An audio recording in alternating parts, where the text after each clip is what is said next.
do ponto de vista das explicações, não é? Que é exatamente explicações, centros de estudo,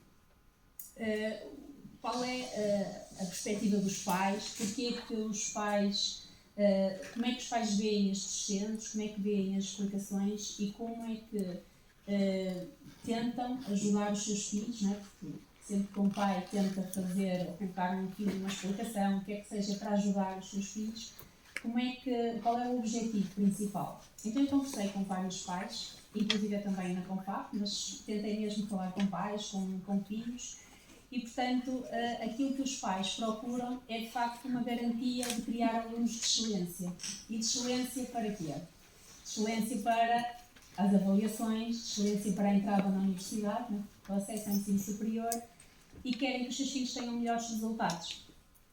Então há vários objetivos também para além deste, digamos, grande objetivo, que o objetivo principal que todos também conversaram comigo é que querem atingir os objetivos que têm para os seus filhos, os próprios filhos também. Às vezes os filhos não sabem muito bem ainda, porque hoje em dia as explicações já começam a ter idade e, portanto, os filhos ainda não sabem muito bem, não têm objetivos definidos, mas muitas vezes sentem que é de facto um apoio. Sentem que lhes dão também confiança, porque muitas vezes não têm autonomia, não conseguem perguntar isto numa sala de aula de, por exemplo, 30 alunos ou 28 alunos. Tentam encontrar soluções junto de um explicador ou de um centro de estudo. Procuram também orientação, que às vezes não conseguem encontrar na escola. Procuram também um serviço de proximidade. Tentam encontrar ali uma relação muito mais próxima.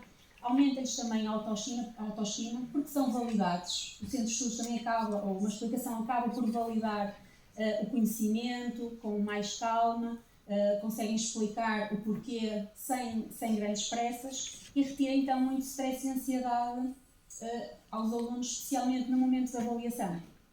E, portanto, dando-lhes, mais uma vez, validação, segurança e confiança. Pronto, eu não vou falar assim muito sobre o porquê, não é? Porquê que isto acontece e porquê que os nossos alunos e os nossos pais, nós temos necessidade de encaminhar os nossos filhos, porque nós, enquanto pais, também vamos encaminhando e orientando os nossos filhos, mas há muitos motivos, não é? Pronto. De facto, hoje e cada vez mais, especialmente pós-Covid, a saúde mental e emocional das nossas crianças e jovens, e não só, professores, assistentes operacionais, todos os técnicos e nós, famílias também, andamos todos a correr, andamos todos ansiosos e de facto queremos os melhores resultados. Mas também temos muita falta de concentração. Acho que é geral, temos necessidade de olhar para o telemóvel, temos necessidade, não conseguimos estar num momento zen sem fazer nada. Isto também dificulta depois a atenção dentro da sala de aula. Se dificulta a atenção, não é? Cria aqui uma série depois de constrangimentos que há depois esta procura deste acompanhamento diferenciado, digamos assim, que é assim que eu lhe estou a chamar agora aqui. Por outro lado, há também muita falta de autonomia nas nossas crianças, estou a falar agora das mais pequenas, mas dos nossos jovens também.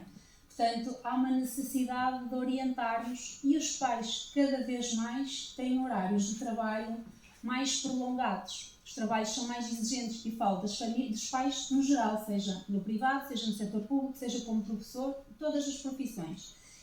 E os horários acabam por ser dispares e diferentes daqueles que eram há muitos anos atrás e cujo ensino não está direcionado para estes novos horários e para estas nossas, vou dizer, profissões.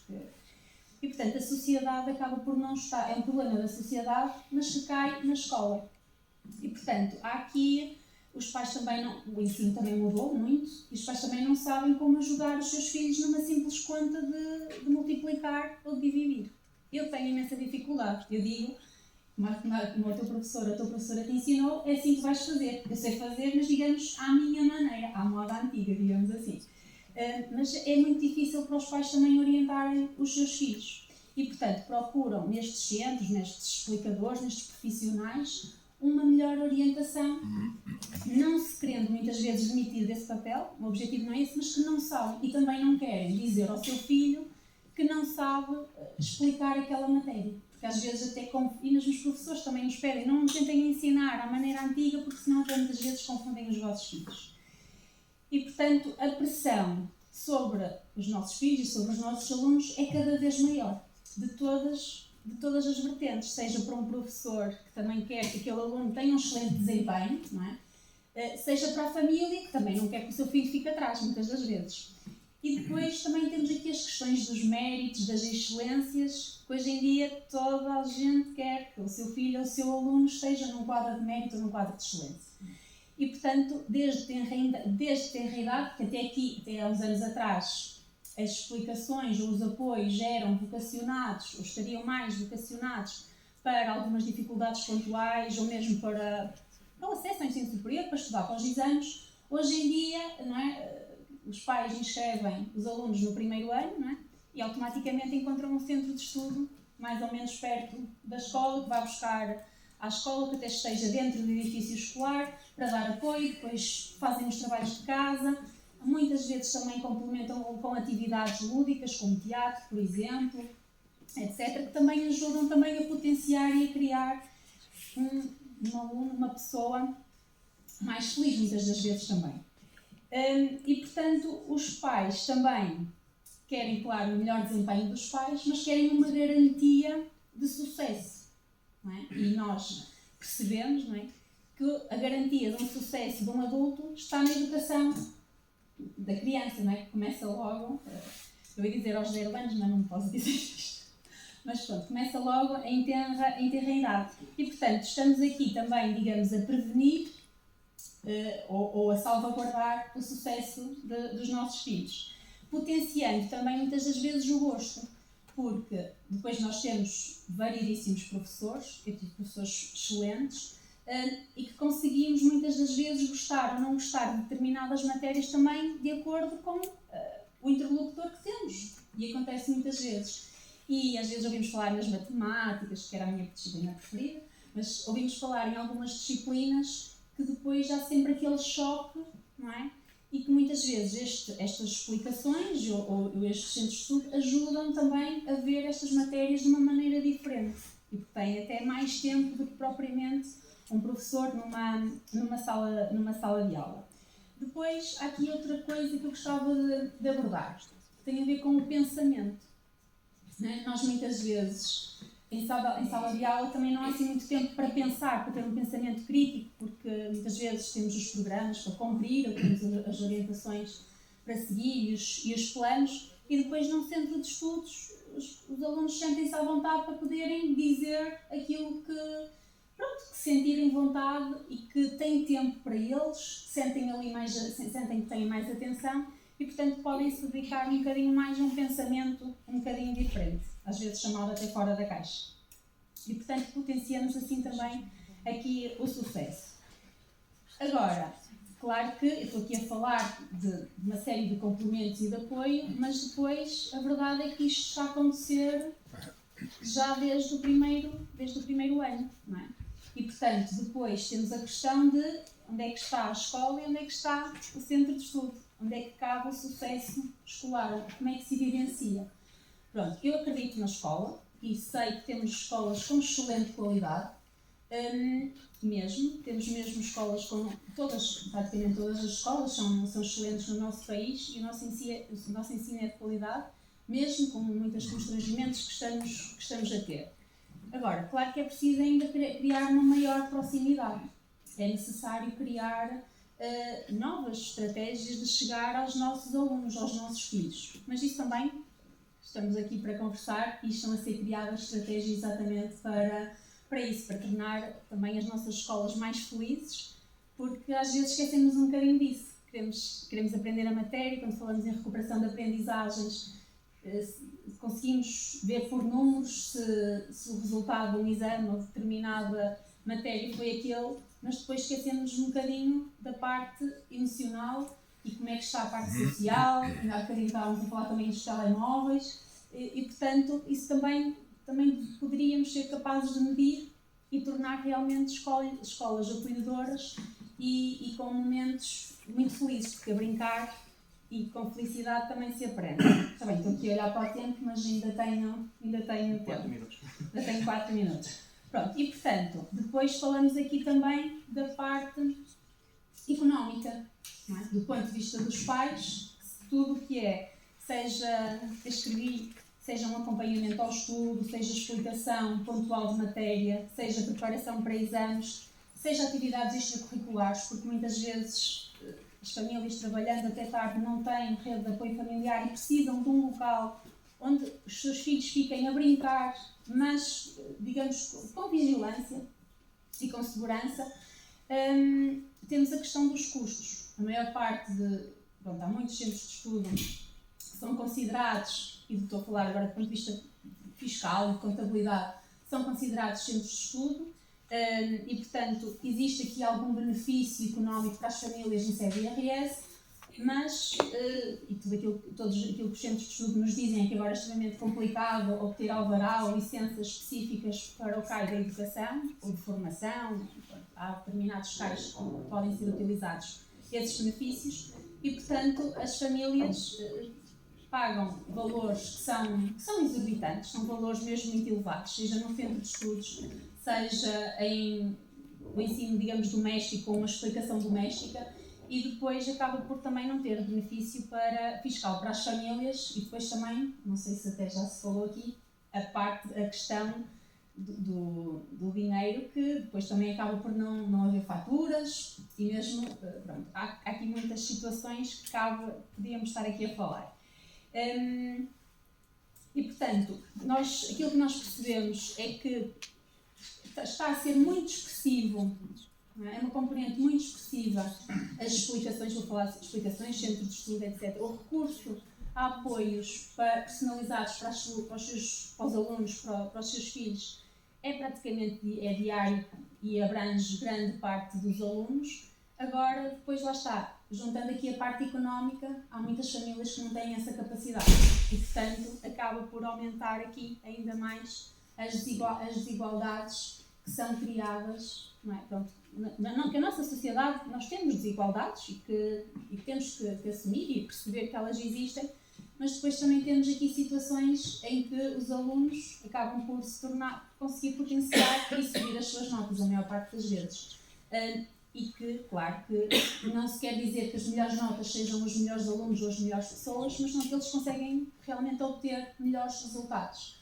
E é muitas vezes atrás dos resultados que vamos todos, não é? Sejam os alunos, sejam os pais. Obrigada. Portanto, aquilo que também eu gostaria de deixar à consideração é como é que nós podemos aqui também ajudar a combater esta espécie de desigualdade, não é? Dando oportunidade a todas as crianças e jovens para que todos possam ser alunos de excelência, independentemente da classificação que depois possam ter, não é? Porque às vezes nem sempre o melhor médico é a melhor pessoa para atender o doente do ponto de vista humano em si, e portanto são questões que também acabo por lançar aqui tanto aos meus colegas de painel e depois também desafios para conversarmos um bocadinho sobre isto, mas de facto acabam por evidenciar vulnerabilidades que nós já temos e vivemos na escola. E portanto fico-me por aqui por agora. Era o professor Domingos Fernandes o convite para estar aqui hoje. Isto é um tema bastante importante de ser discutido por tudo. Só que eu sinto-me assim um bocadinho já incomodado depois de tudo o que ouvimos de manhã, não é? A riqueza, e vou ser um bocadinho redundante talvez. Vou tentar ser telegráfico, tenho mesmo que ser, não é? Porque senão sou moderador.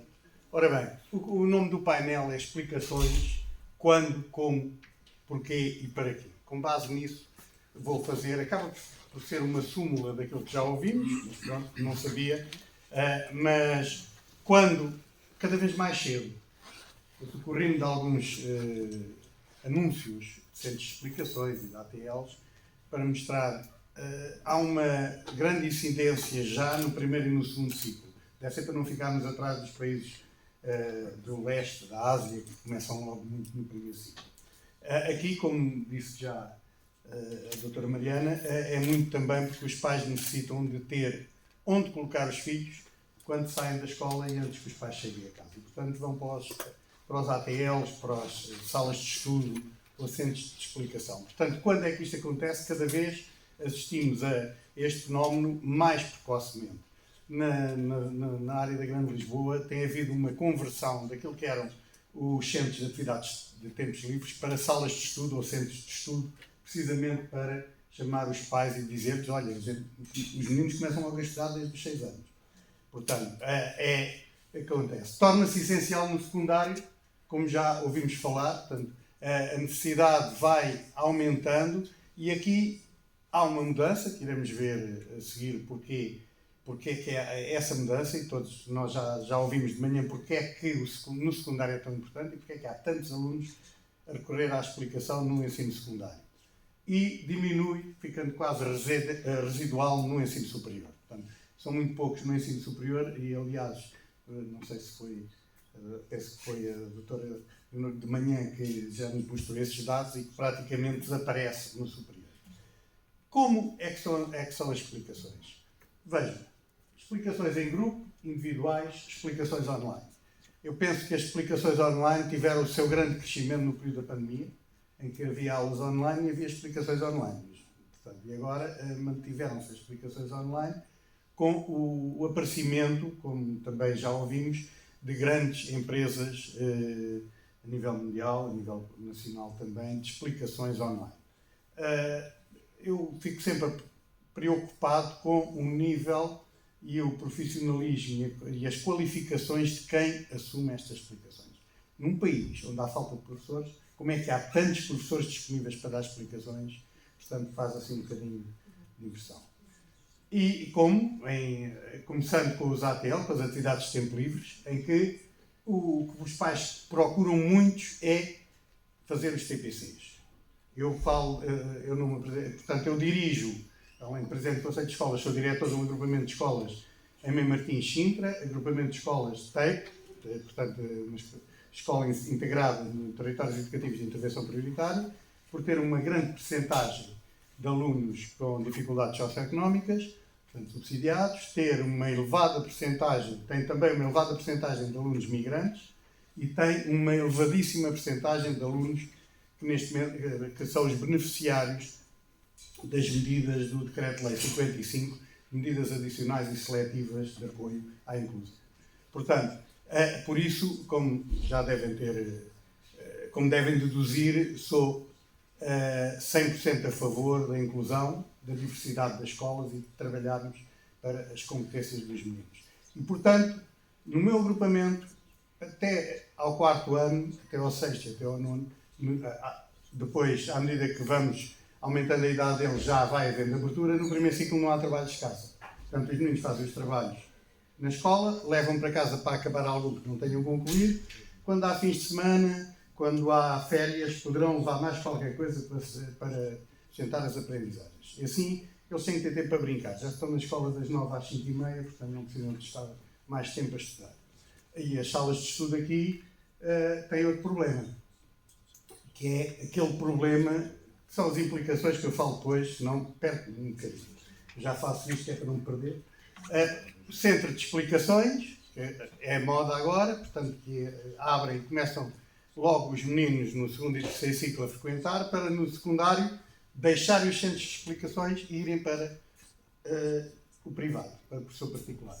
Portanto, nota-se este fenómeno em que, quando chega ao secundário, os alunos tendem a ir para o professor particular. Como é óbvio, o meu agrupamento, eu estou na maior freguesia do país, Algueirão Mãe Martins, tem 4 agrupamentos enormes e 2 deles que são TEP, e portanto nesses não se nota muito o fenómeno das explicações, ou por outro, nota-se, mas com uma pequena percentagem. Nos outros, há outros onde se nota muito mais, não é? Isto porque, apesar de quererem, os pais não têm possibilidade de pagar. Depois há outro problema, é que a escola quer oferecer e oferecia apoios acrescidos e aulas de compensação e nas férias e tudo, mas agora tem um problema que não há professores, mas isso é outra questão. Portanto, não tem a disponibilidade para isso porque falta de professores. Porquê as explicações? Também toda a gente já disse, eu achei piada este cartaz, também no centro de explicações, modo o marketing para angariar alunos, estudantes que queiram superar as dificuldades e se desejam tornar alunos de alto nível, procuram, oferece recompensa, quer ter melhores notas. É porque é que eles vão para a explicação. Quando são pequeninos é para fazer os TPCs ou para estarem amparados enquanto os pais não chegam a casa e não os vão buscar. Depois, à medida que crescem, alguns vão começando para superar as dificuldades que vão sentindo na escola. Portanto, ou por razões várias, têm dificuldades e vão superar as dificuldades. Outros, para melhorar as notas, começam logo para melhorar a classificação. Alguns, porque a escola não responde. Isto no secundário. Esse é um motivo complicado, mas que também já aqui foi abordado. E a escola não responde porquê? Porque os currículos são grandes do secundário, porque se exigem notas de topo e, portanto, também já foi aqui falado de várias forças, já volto a seguir ao assunto. Para quê? Para que é que queremos as explicações? Para ocupar o tempo extra, estou só a sistematizar, para treinar para provas e exames. E depois, uma das coisas, se me permitem uma à parte, uma das coisas que aborrece os explicadores e os pais dos meninos que andam na explicação na minha escola, que apesar de ser técnica, muitos alunos também, que felizmente mais de 50% não são subsidiados, portanto, é que nenhum teste no nosso agrupamento, nenhuma prova de avaliação tem percentagens nem classificações. Tem só avaliação qualitativa. As notas são só no final do ano. Portanto, isso aborrece que aquela questão do décimo e do centésimo que eles vão tendo, ao não terem durante o ano, e não é único, há várias que já estão a funcionar assim, permite que haja foco na aprendizagem e não na nota. Portanto, custou muito no início, mas as pessoas agora estão a habituar-se. Portanto, e aqui neste treino, os alunos muitas vezes, então tive bom, continuei a ter bom ou não melhorei. Às vezes melhorou bastante, portanto não tem essa noção. Aliás, tem, porque há sempre um feedback dado pelos professores no próprio enunciado. Em todos os...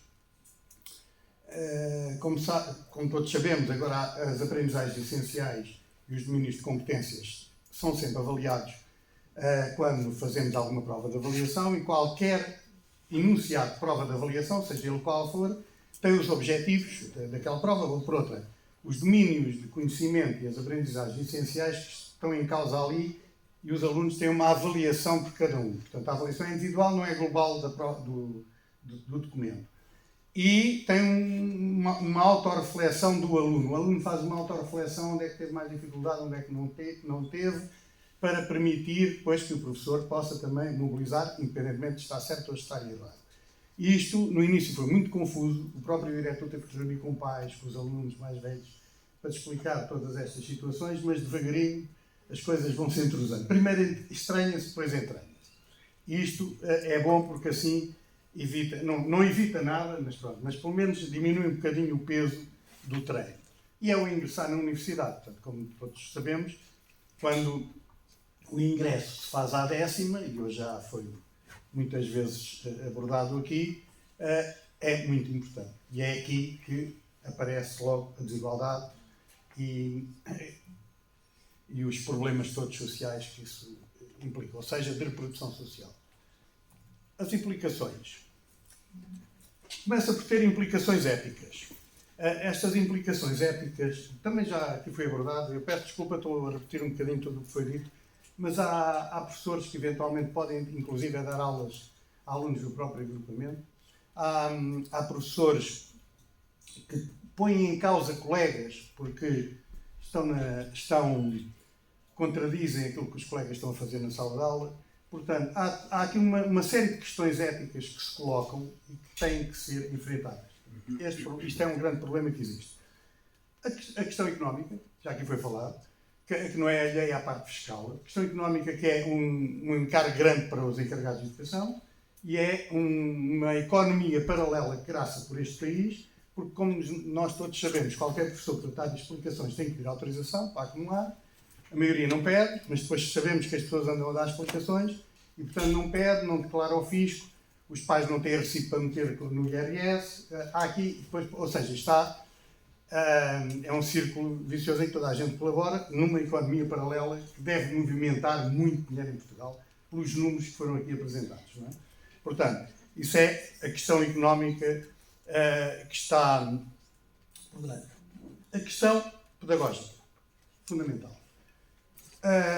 Em escolas que trabalham ao abrigo da autonomia e flexibilidade curricular, com planos de inovação, com modelos de avaliação diferentes, com metodologias, nomeadamente no primeiro ciclo, que não são aquela metodologia tradicional de ensinar a ler por sílaba, etc, etc, há grandes problemas, porque o explicador não ensina da mesma maneira. Portanto, enquanto nós tentamos, na grande parte dos agrupamentos deste país hoje em dia, tentamos fazer aprendizagem em contexto, projetos, interdisciplinaridade, que os alunos façam uma aprendizagem que não se esgote no teste. O teste é só uma parte de avaliar. Nós tentamos isso e depois muitas vezes vem da sala de estudo, sem explicações, com outras coisas completamente diferentes. E a coisa, desculpem a expressão, que não tem piada nenhuma, mas a coisa mais impressionante é quando temos alunos no primeiro ou no segundo ano, no primeiro ano a aprender a ler pelo método das 28 palavras, eu não percebo nada disso, eu sou de secundário, mas já aprendi agora à frente da escola. Em vez de ser pelo método tradicional, ou pela pedagogia Waldorf, ou pela escola moderna, ou pelas 28 palavras, esse foi o último que eu vi, chegaram pais, porque o explicador tinha dito que os alunos não sabiam ler e já deviam saber em janeiro. E andavam a ensinar os meninos a fazer as sílabas quando não podia ser. Então aquilo baralhou tudo, gerou alguma confusão, tivemos que nos impor aos pais e sempre, os senhores têm que escolher. Ou é o método da explicação ou é o método da escola. Portanto, sabem que estão na escola e têm que seguir esse método. E há várias questões destas, não só no primeiro ano, mas ao longo de todos os anos de aprendizagem. Já? O senhor relógio está a andar muito depressa. Portanto, esta a parte pedagógica, que é muito, muito importante, porque a educação primeira é das escolas e temos que dar privilégio a isso. Da equidade. Toda a gente falou, começámos logo com o Dr. Laborinho Lúcio, espetacular, e aqui não há que dizer nada, portanto, ou seja, só quem tem poder é que pode pagar. Nós vimos alunos excelentes todos os anos a chegarem, como têm 18 e não têm 18,2 não entram, porque não puderam frequentar explicações, e isto é um cortar as pernas a todos aqueles que não têm possibilidade de pagar explicações. E depois acabam por ir para às vezes fazem logo a opção no 10º ano de ir para o ensino profissional para tentar ir para o ensino superior por outra via, mas aqueles que aspiram a medicina, a física, aqueles cursos que exigem uma média mais alta, muitas vezes não conseguem lá chegar porque lhes falta aquela decalagem da nota, aquele treinar para a nota. Eu espero que uma revisão do secundário do acesso consiga mudar isso. Por fim, as políticas. Às vezes falta um bocadinho de coragem para mexer a fundo nas coisas. Depois não é só coragem. Qualquer mexida vai mexer em tudo. Desculpem a redundância. Porque se formos mexer no acesso ao ensino superior, agora o secundário é só secundário e vamos criar o acesso ao ensino superior. Isto é uma clivagem, como é que as universidades vão fazer? Temos que pensar, isto é algo muito complicado. Uma prova geral de acesso, como já houve, e depois cada faculdade faz a sua prova. É muito difícil, porque neste momento temos um sistema descentralizado. Quanto a mim, não é correto, porque está a privilegiar a desigualdade e a não deixar que uma certa franja da nossa sociedade chegue ao ensino superior. Felizmente, este ano houve cota específica e vários alunos, 17 e 18, conseguiram entrar para o ensino superior com essa cota específica a que não teriam acesso se não a tivessem, por causa de tudo isso. E eu vou tentar acabar. O que fazer? Ora bem, manual para garantir a inclusão e equidade na educação. Nós sabemos que temos um perfil de alunos à saída da escolaridade obrigatória, temos aprendizagens essenciais, temos a escola inclusiva, com diversidade, temos de trabalhar para isso tudo. E temos que garantir excelência e que os melhores, ou os alunos que possam seguir aquilo que querem seguir. Eu penso que, talvez, revendo o currículo do ensino secundário, o modo como está, ou seja, não fazer o ensino secundário apenas refém do acesso ao ensino superior, conseguisse, de alguma forma, permitir que as escolas trabalhassem mais e melhores conteúdos, permitissem que as escolas fizessem apoios, para não chamar explicações, dessem os apoios que os alunos necessitam e não sobrecarregando os pais, não criando esta economia paralela. E aqui, podem dizer que eu sou um bocadinho utópico, mas eu gosto mais de dizer que sou otimista e penso que devemos lutar para que estas coisas aconteçam. Por outro lado, como eu disse também, permitir que a escola forneça os apoios que os alunos necessitam. É óbvio, dizem assim, sou um lírico, pois sou, numa altura em que estou neste momento aflito para ter os professores todos que necessito, estou a falar em dar mais apoios. Temos que resolver a situação, eu penso assim, cumprir o perfil de alunos à saída da escolaridade obrigatória. Nós não podemos ter um perfil de alunos à saída da escolaridade obrigatória, elencar uma série de competências e depois estarmos no secundário a trabalhar só uma. Vê lá se aprendemos isto para ter boa nota no exame, vê lá se aprendemos aquilo para ter boa nota no exame. É a única competência que se trabalha, não pode ser. Eu penso que a educação tem que ser mais que isso e nós todos temos de trabalhar para isso, mais, e agora começam a aparecer resultados no secundário de escolas que trabalham de outra maneira, a ficar bem situadas nos famigerados rankings, portanto com boas notas e que os alunos a acederem, apesar de não trabalharem da maneira tradicional. Estou mesmo a terminar. Portanto, também já aqui foi falado, diminuir a meritocracia e o ensino para exames e classificações. Isto é fundamental mesmo, porque enquanto nós estivermos com a meritocracia, estamos a dizer a uma série de alunos que não podem lá chegar. Eu como diretor, eu como professor, não posso encarar nenhum aluno. Eu tenho alunos de etnia cigana, tenho alunos de várias nacionalidades, com vários problemas de língua, e não posso chegar ao pé de nenhum aluno, olhá-lo nos olhos e dizer, olha, escusas de estudar porque tu não vais para a universidade. Ou escusas de fazer isto porque tu não consegues. Eu tenho que olhar para eles, acreditar que eles vão conseguir ser aquilo que quiserem. E é aquilo que nós dizemos. Eu tenho, por exemplo, não é para me gabar, mas é gabar o trabalho que se faz nos agrupamentos. Temos alunos de etnia cigana a chegar à universidade. Já tivemos. Tivemos uma festa lá de uma família cigana, fizeram uma festa estrondosa, porque tiveram a primeira senhora da família a terminar o secundário. Portanto, estas coisas conseguem-se. Agora, não se pode olhar para os miúdos e dizer, olha, escusa, não tens hipótese, precisas de dinheiro, isso não podemos fazer. E, não sei se passei muito, só terminando, o futuro. É isto que pretendemos para o futuro. Para o presente, mas como o presente ainda não conseguimos ter, é para o futuro. Escola pública, democrática, inclusiva e humanista que garanta a igualdade de oportunidades. Está na Constituição da República, na Lei de Base do Sistema Educativo, em toda a legislação que neste momento preside ao ensino básico e secundário em Portugal. Temos toda a legislação aponta neste sentido. Falta concretizá-lo.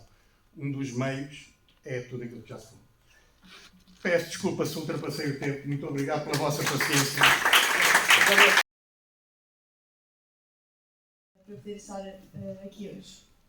O meu nome é Iris e uma das razões pelas quais estou aqui hoje foi porque no passado ano letivo terminei o secundário na escola Dr. Jaime Mendes Lima, em Joguém. Como podem imaginar, pela minha presença aqui hoje, ao longo do meu percurso académico sempre fui acompanhada por professores fora da escola. Comecei por frequentar um ATL, logo desde pequena, por necessidade de ter um sítio onde ficar, porque os meus pais trabalhavam, não é? Trabalham. E então andei no ATL e posteriormente no 12º ano, no secundário,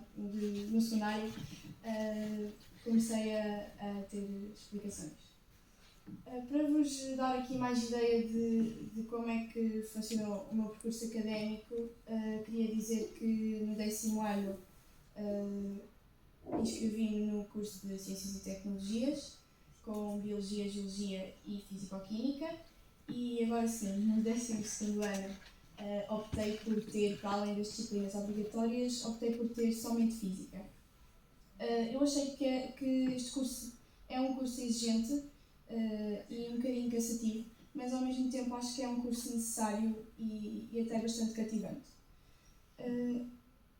Quando me inscrevi nas explicações, já no secundário, não tive explicações para todas as disciplinas, tive apenas para Matemática e Fisicoquímica. Entretanto, este ano candidatei à universidade. Na primeira fase entrei na Universidade da Beira Interior para o curso de Arquitetura e agora na segunda fase voltei a candidatar-me e entrei no curso de Design de Produto aqui na Universidade de Aveiro, no Polo Norte. No Polo Norte?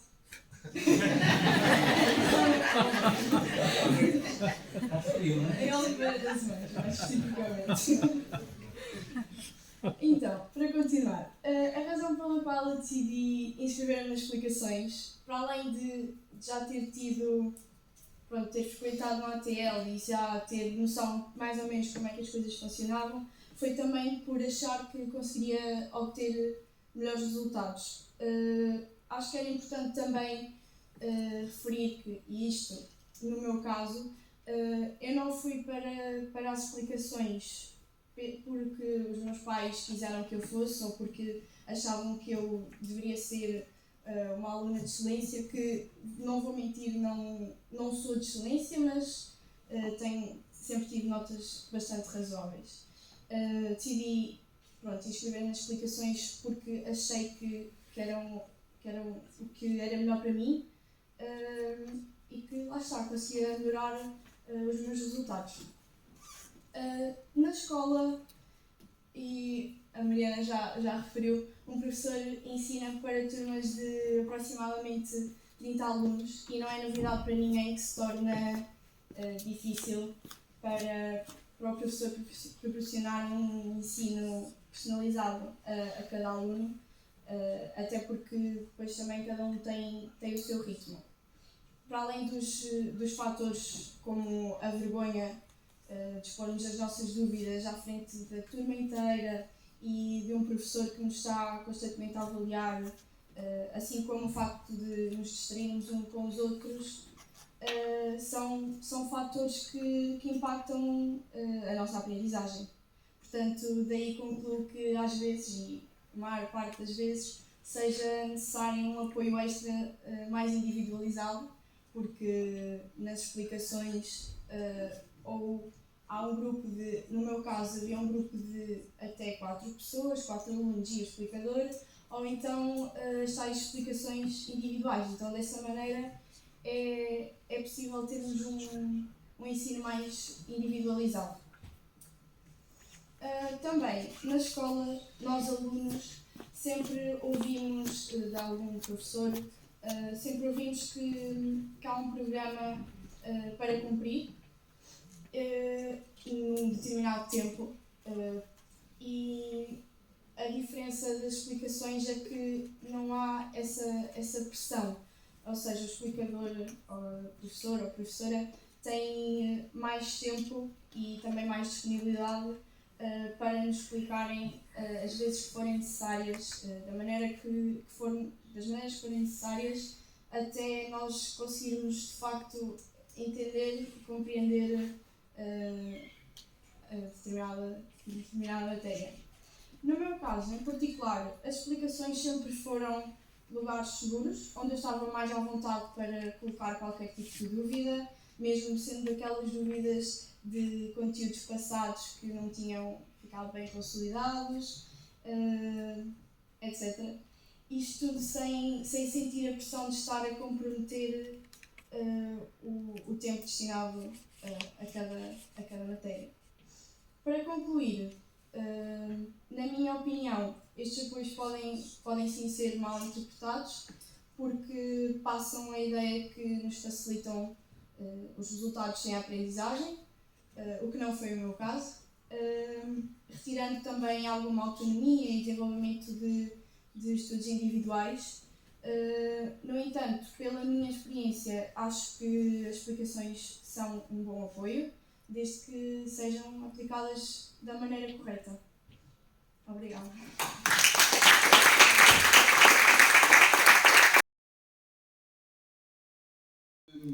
Na verdade, o que eu tenho para dizer já foi dito aqui algumas vezes. Portanto, eu vou repetir aquilo que já foi dito. Vai ser uma maçada para vocês, mas para mim até acaba por ser reconfortante, porque acho que não vou dizer assim nenhuma asneira. Então, eu tentei responder a estas perguntas e depois acrescentei ali mais duas. E a primeira é quando. em que altura do percurso escolar se inicia a procura por explicações.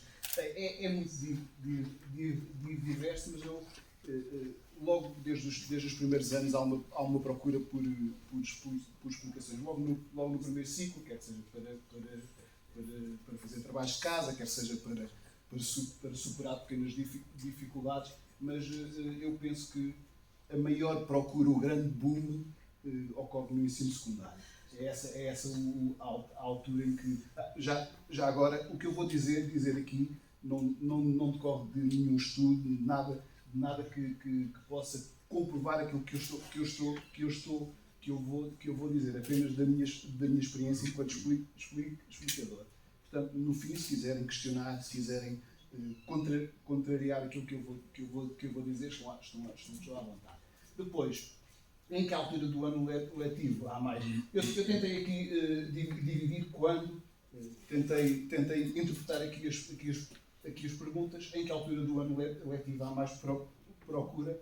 Bem, costuma ser logo em setembro, logo no início do ano, é o grande boom, é quando toda a gente procura explicadores e realmente quando há mais procura. Depois há mais dois períodos, que é no final do primeiro período, na altura do Natal. Agora temos os semestres também, mas eles coincidem mais ou menos na mesma altura. Nesta altura costuma haver outro boom, não tão grande, mas existe. E depois também, no final do ano, a procura para a preparação para os exames. Costuma haver aqui também outro boom de procura. Bom, quando? Como são administradas as explicações? Que tipo? Bem, primeira, individualmente, não é? Está o explicador, está o aluno, estão cara a cara e há interação entre os dois. Depois, em grupo. E em grupo aqui há uma diversidade enorme de maneiras. Pode ser em pequenos grupos, 2 a 4 alunos, todos da mesma turma ou turmas diferentes. Aqui turmas diferentes, mas sempre do mesmo ano. Pode ser em grupos com mais de 5 alunos, todos da mesma turma ou de turmas diferentes. Estes casos são casos que eu conheço, casos ou centros de estudos ou explicadores particulares que funcionam desta maneira. Mistura de vários alunos de diferentes anos de escolaridade, mas da mesma disciplina. Por exemplo, alunos do 6º ano, do 7º ano, do 8º ano, do 12º, do 11º, todos na mesma sala, todos a ter explicações de matemática, e o explicador percorre as mesas e vai tirando as dúvidas uma a uma. Isto acontece, não é incomum. Depois, ainda mais, mistura de vários alunos de diferentes anos de escolaridade, de diferentes disciplinas. É o que eu chamo de explicador todo o terreno. É o explicador que dá tudo, é matemática, é físico-química, é biologia, é o raio que valha. E tem vários alunos de várias idades. Cada um aqui explica questões de primeiro grau, ali explica a velocidade, a biologia. Também existe, e eu conheço casos destes. Claro que este tipo de explicações podem ser presenciais ou online. Ultimamente, como já foi falado aqui, o online tem sofrido um boom grande. Eu posso aqui muito rapidamente. Eu estive 22 anos em Fátima. Tinha uma sala de estudo pequena, onde trabalhava eu e a minha esposa, sempre com explicações presenciais. Deixa só respirar um bocadinho. E desde a pandemia, com a procura por explicações online, nós neste momento, nós os dois, nós só damos explicações online. Passamos do presencial para o online, sempre individualmente, ou quando muito em pequenos grupos, ali com alunos todos da mesma turma, quando tínhamos presencialmente. Isto é o que acontece, estes casos todos são casos que eu conheço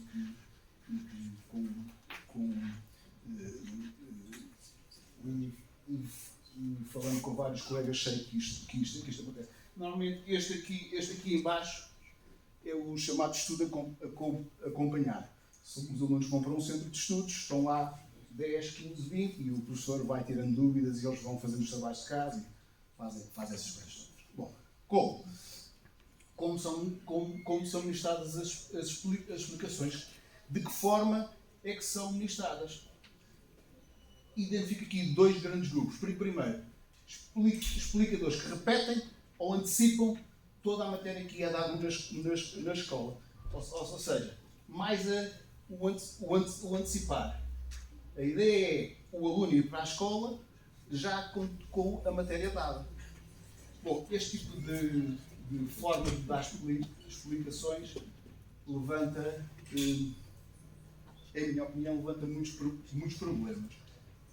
O aluno vai, já sabe a matéria, isto já foi dito aqui hoje, portanto, estou-me a pedir, o aluno vai, já sabe a matéria, não está atento, às vezes questiona o professor de forma não muito, eu até diria maliciosa, para ver se ele tropeça ou se não sabe a matéria. Portanto, isto é uma maneira de dar explicações que eu acho que é fácil, não é? O explicador chega, dá a matéria, siga. Portanto, isto está dado e depois a escola que faça o resto do trabalho. E depois, a outra maneira de dar a explicação funciona como um apoio ao que é dado na escola. Eu funciono desta maneira. Eu tento que a minha explicação se adapte à escola e não que a escola se adapte à minha explicação. Ou seja, eu tento perceber como é que os professores dos meus explicandos dão as aulas, como é que funciona a escola, em termos de avaliação, de tudo. E tento adaptar a minha explicação a cada aluno. Por isso é que eu prefiro dar individualmente, é mais fácil, mas eu acho que esta maneira de funcionar é mais difícil porque cada aluno exige uma diferente, uma abordagem diferente. Portanto, é assim que eu funciono. Eu e a minha esposa, eu falo da minha esposa porque ela trabalha em parceria comigo. Eu dou o secundário e ela dá o básico. Só de matemática, já agora. Eu sou professor de matemática. Bom, porquê e para quê? Bom, aqui também já foi dito, notas, claro. As notas são importantes, os pais e os alunos querem ter a melhor nota possível, portanto, porquê? Por causa das notas, para quê? Para ter notas melhores. Depois, para consolidar ou para recuperar conteúdos. É outra razão. Há muitos pais que chegam ao pé de mim, preciso que ajude o meu filho a recuperar este conteúdo que ele perdeu lá no 9º ano, ou no 5º, ou no 7º, e preciso que ele consolide melhor certas matérias que eu acho que ele não está tão bem. Depois, claro, exames, acesso ao ensino superior, é outra das razões e talvez até seja a mais prevalente. Quando chegam ao pé de mim, preciso que sigam o meu filho até ao secundário, porque ele vai ter exame de matemática, eu preciso entrar no curso XYZ, é outra razão. Depois, outras razões, hábitos de trabalho. Há alunos que, principalmente na passagem do ensino básico para o ensino secundário, é muito habitual pedirem-me: ele trabalha pouco, ele trabalha pouco, tem boas notas, mas trabalha pouco, e tenho medo que chegue lá e que não consiga aguentar com o ritmo do secundário. Portanto, esta é outra razão. E depois, outra que também não é menos importante, acompanhar, motivar, aconselhar, orientar, também é esse um bocado o meu trabalho. À hora do almoço estava a conversar com o professor que esteve aqui, o último professor da manhã que fez a intervenção. Muito do meu trabalho também é isto. Não é só ensinar combinatória ou a derivar ou outra coisa, mas também é motivar. Muitas vezes motivar. E muitas vezes tirar dos alunos a pressão dos testes. Ainda há muito essa pressão e a pressão dos exames. Principalmente os exames. O exame de matemática em particular é um exame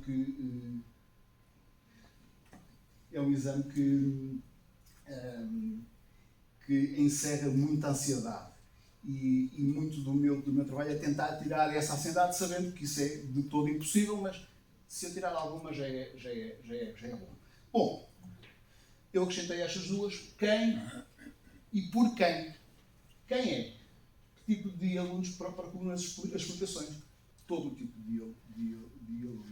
Não há nenhum tipo de alunos que não procura. Desde o aluno que procura ter o 10 até o aluno que procura ter o 20, ou que já tem o 20. Isso também nos últimos anos tem sido muito comum. Alunos que já são alunos muitíssimo bons, 18, 19, 20, e procuram as explicações para manter, porque têm medo do exame, ou então porque querem outro desafio que acham que eu lhes possa dar. Eu estou a falar só da minha experiência. Depois, por quem? Quem ministra as explicações? Professores com profissão específica na disciplina e que dão as explicações. Este é o meu caso. Eu sou licenciado em matemática, sou profissionalizado no grupo 500 e só dou explicações de matemática. Depois, dentro destes casos, há professores que estão nas escolas e que fazem uma perninha nas explicações, como já foi falado aqui. O meu caso não, eu só dou mesmo explicações. É só essa a minha atividade. Além de fazer outras coisas, mas é a minha atividade principal. Depois, professores com formações em áreas com afinidade com a disciplina, em que dão as explicações. Por exemplo, não é incomum professores de Físico-Química darem também explicações de matemática. Não é nada incomum, é muito comum até. Finalmente, licenciados em cursos que no currículo têm algumas cadeiras da disciplina em que dão explicações. Também não é incomum. A gente vai descendo aqui o nível. Licenciados em engenharia, numa engenharia qualquer, que têm algumas cadeiras de matemática ou de física e que dão explicação de matemática ou de física. Também não é incomum. E finalmente, alunos do ensino superior como forma de ter algum rendimento extra. Bom, era isto o que eu vos tinha para dizer. Não fugi muito do meu tempo. Um minuto. Em conclusão, só para concluir, eu espero que o tema das explicações, a forma como ele está inserido na sociedade, sempre foi, ou é um tema que toda a gente conhece, toda a gente sabe que existe, muita gente procura, mas ninguém o discute. Eu espero que este seminário não encerre a discussão sobre as explicações. Espero que haja muitas mais iniciativas como esta e que nós possamos, no futuro, continuar a discutir as explicações, porque eu acho que é uma discussão muito importante, tanto para professores, como para pais, como para alunos, como para explicadores, que é o meu caso. A mim não me interessa nada estar fechado na minha sala, interessa-me falar sobre este assunto.